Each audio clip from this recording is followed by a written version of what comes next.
They once called him the Lion of Ibadan. His voice could shake a room. His presence could silence a crowd. But even lions grow old. Even giants must one day bow to the weight of time. This is the story of how Mr. Richard, the thunder of the marketplace, became a whisper in his own home. It began subtly. At first, Richard dismissed it as fatigue. A cough here, a pain in his chest there. What is a little weakness? He told himself.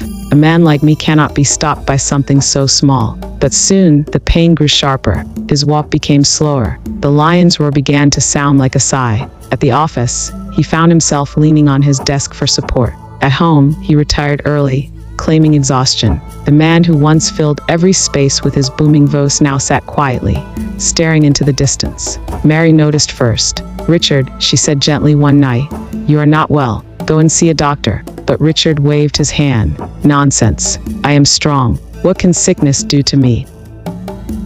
I am Mr. Richard." Pride is a cruel healer. One afternoon, during a heated negotiation in the marketplace, Richard suddenly clutched his chest. The papers in his hands fluttered to the ground. His voice cracked mid-sentence, and before anyone could react, the mighty lion fell. Traders screamed, "Help! Help Mr. Richard!" Men rushed forward, lifting him, carrying him to his car. For the first time, the Lion of Ibadan was not feared. He was pitied. Hospital bed, white walls, the smell of disinfectant, the quiet beep of machines. Richard opened his eyes and found himself in a hospital bed.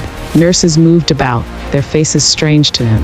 Doctors came in, their voices calm but firm. Hypertension, weak heart, he must rest. Mary sat at his side, holding his hand. Her eyes were heavy with both love and sorrow. "Richard, do you see now? Wealth cannot shield you from weakness." But Richard turned his face away. He could not bear to hear the truth. Loneliness at the bedside, days turned to weeks. Visitors came, politicians, traders, neighbors. They brought fruit baskets.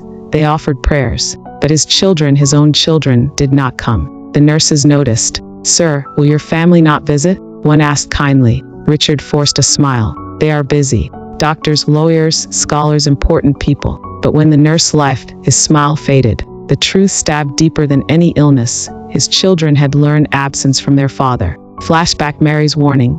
One night, as Richard lay awake, he remembered Mary's words from years ago. "You gave them everything, except yourself." He shut his eyes tightly, but the memory would not fade. The empty chairs at their graduations, the cold stares when they mentioned his name, the silence at the dining table. He tried to push the thoughts away, but they clung to him like shadows. Mary sat by his bed one evening, her voice trembling with suppressed pain.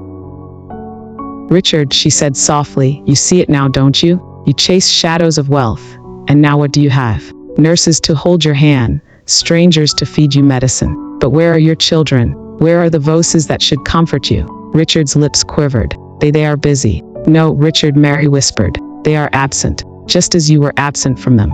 Her words broke him. For the first time in decades, Mr. Richard wept. Not the tears of a businessman, not the tears of pride, but the tears of a father who realized he had lost what mattered most. Weeks passed, and his strength drained away. The man who once strode like a king now shuffled like a beggar. The staff of office he once carried with pride now lay forgotten in a corner. Even his voice, once thunderous, grew so faint that Mary had to lean close to hear him. One evening, he whispered, "Mary, tell the children to forgive me." Mary's eyes filled with tears. "Forgive you, Richard?"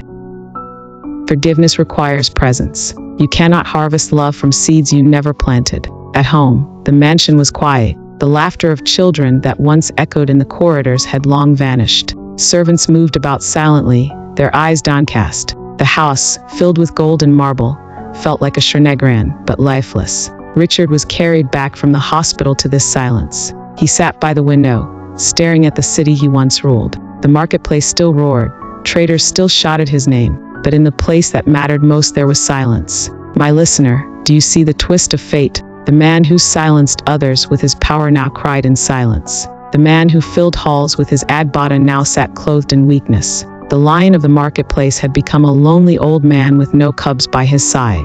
Proverb says, before death comes, reconcile with your household. But for Mr. Richard, reconciliation was already too far and too late.